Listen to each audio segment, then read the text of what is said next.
Game based on TV series are a separate class in the gaming industry, often found in that far corner for losers. They look weird, have a lot of bugs, and in general they don't even satisfy fans of the original stories at all. To verify the truth of this statement, I decided to play a few of these games and create a ranking to understand which one is total garbage and which one could even be recommended for a casual evening, starting with Dr. House MD. For those who may have forgotten, this is the show about the smart, sociopathic doctor with detective tendencies, who saves lives with his intellect and a strong addiction to painkillers. Yet, during all this time, only one game based on this story was released, and that too for the Nintendo DS. The game consists of 5 episodes, each representing a separate case that we must solve. In the first episode, we are introduced to a famous TV host who is filming his next film about wild corners of the world when suddenly he feels unwell and loses consciousness. The gameplay on the Nintendo DS is exactly what you would expect: a simple dialogue simulator with interactive minigames. After a thorough initial examination, we head to the brainstorming room, just like in the series, where we select possible diseases based on the symptoms. Here you just have to guess words from a flying ones. Once we settle on a diagnosis, we go on to conduct the corresponding tests, collecting abnormal items from the lungs and analyzing all the data with some dialogue interspersed between the main characters. Once enough clues are gathered, Dr. House starts his thought process and eureka, everything falls into place, everyone is healthy. The subsequent cases don't add anything new, except that the minigames occasionally change. So moving on to the Dexter the game. This game is based on the series about the relentless serial killer who was properly raised by his dad and now, instead of quenching his thirst for blood by killing innocent people, satisfies it by killing other serial killers. You might recognize him by this scene. Surprise, motherfucker! The game itself only covers the first couple of episodes of the series, which, considering the quality of its implementation, makes you question the purpose of such a product's existence. In the tutorial, Dexter explains that he has to kill a suspicious choir teacher who is weirdly burying something late at night. Investigating these burials, we realize that some children in the choir apparently weren't singing as beautiful as they should have. This is enough for Dexter to decide to kill, so we will start a cutscene of the preparatory work in the room for the secret execution of the Mister. Then we head out to capture him. The stealth system here is implemented in an eye-popping way. We just have to slowly follow the victim and occasionally press the crouch button while the indicator is red. Then a cutscene triggers and we're in a familiar place.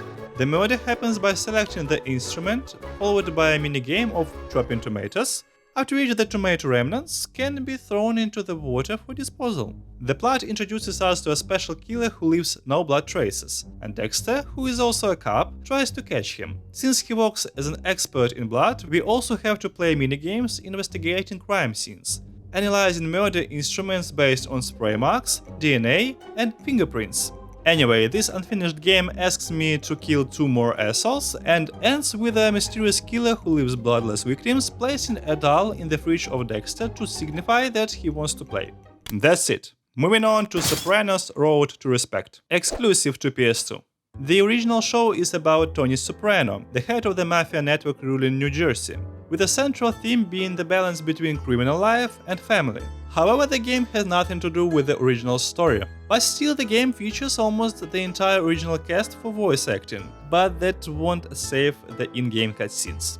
In Sopranos Road to Respect, the story revolves around a fictional character named Joey, who is gradually regaining respect in the Soprano family after his father was once revealed to be a rat and disappeared. Joey is a stand-up guy. If someone asks him to make a DJ change the music, he will do it. If someone needs a punch in the face, he will deliver it without any questions. Eventually, this gentle approach in a mafia nightclub leads to a client's death, who, as it turns out, survives but then gets finished off anyway, because why not? This client happens to be the cousin of a mafia boss who rivals Tony Soprano, and that's where the plot kicks in. It's a pretty simple, in my opinion, but still somewhat intriguing. However, the combat system is simple too and quickly becomes tedious after a couple of hours of gameplay, especially considering that 80% of the game is about fighting. My story with Joey ended when I had to perform a circular motion with the left joystick, and considering that I was playing on a keyboard, Joey didn't make it. Now, moving on to Lost via Domus, one of my favorites. I hadn't watched the show, but I knew it was about a mysterious island where a group of people ended up after a plane crash.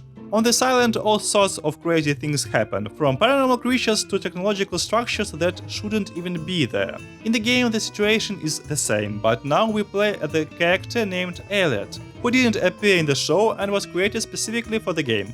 Elliot is on a plane when a suspicious guy approaches him, gets sucked into the ceiling, and the plane crashes. Elliot wakes up deep in the forest with no memory of who he is or where he was going. And then he meets a woman. And that's where the beauty of this game is revealed. Who are you? Please just go away. Are you okay? I'm fine. I just need to be alone. I need a doctor. What's wrong? You look fine to me. One of the cool mechanics here is memory recovery, where you relive a segment of time from the past and capture it from a specific camera angle. And after that, Elliot fully remembers the events. I got part of the shot, but I missed, of course. It's all coming back.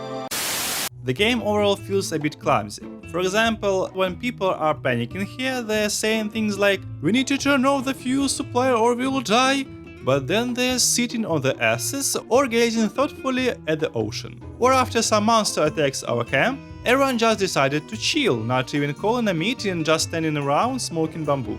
But the main distinguishing feature of the game is something I've never seen before. After every minor episode, there is a reminder of what happened in the previous episode. Kind of like the intro to a TV show. Not only is it dumb to incorporate a structural element of a TV show into a game, but it also happens not when you come back to the game after a long break, but while you're playing, literally reminding you of what happened 3 minutes ago. And the game also loves reminding you what you are actually playing.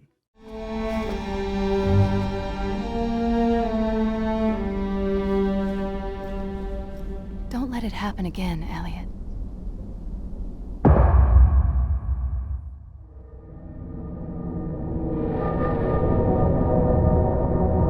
Next up, Prison Break: The Conspiracy.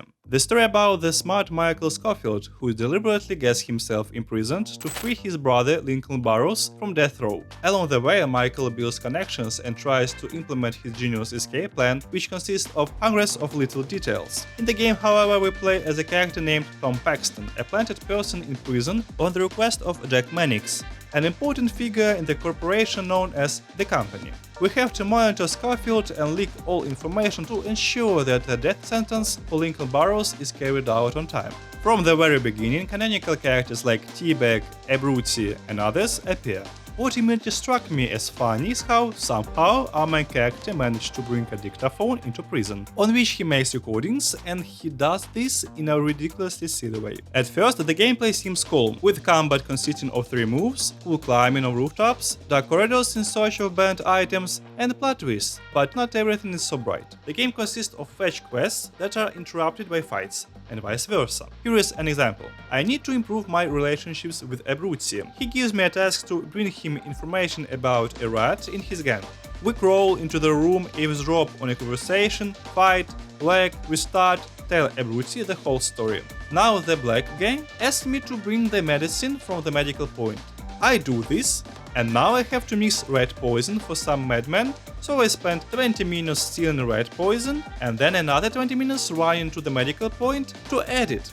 Then again, and again, and again. And the guards notice you even out of the corner of the eye, so you can call it an easy run. Unfortunately, this grinding gets tedious after about 2 hours. So let's move on to Doctor Who: The Clock of Eternity, a game that was created based on the famous British series where a man named the Doctor, played by a different actor each season, travels through the time and space in his phone booth, the TARDIS. His enemies included carnivorous insects, robot destroyers, creatures that made you forget them the moment you lost sight of them, and even the weeping angels. An ideal setting for an adventure game, right? That's what supermassive games with support from the BBC thought too, but over time the adventure aspect of the game quickly turned into a simple 2D platformer in a 3D world. So the story begins with time rifts and disruptions happening all over the world, and the Doctor decides to intervene. First he ends up in the Bank of England, where I learn how to jump, crawl, hack doors, and manipulate boxes. Then we are introduced to his companion, River Song, who was imprisoned somewhere. But as soon as the doctor needed a second hand, she immediately heard his call and came to help. At the escape stage, we learn that she has a superpower, a kiss after which creatures immediately turn to her side. But the funniest part is that she doesn't use it for the rest of the game. The puzzles are of several types: manipulating boxes with elevators, matching pictures with circles, lighting all the bulbs, passing blue balls without letting the red ones through, and basically all that sort of thing. The Doctor and River find out that the cause of the rifts is piece of the Clock of Eternity, scattered among the hands of the Doctor's worst enemies. And level by level, era by era, in the same way we collect the pieces of the clock.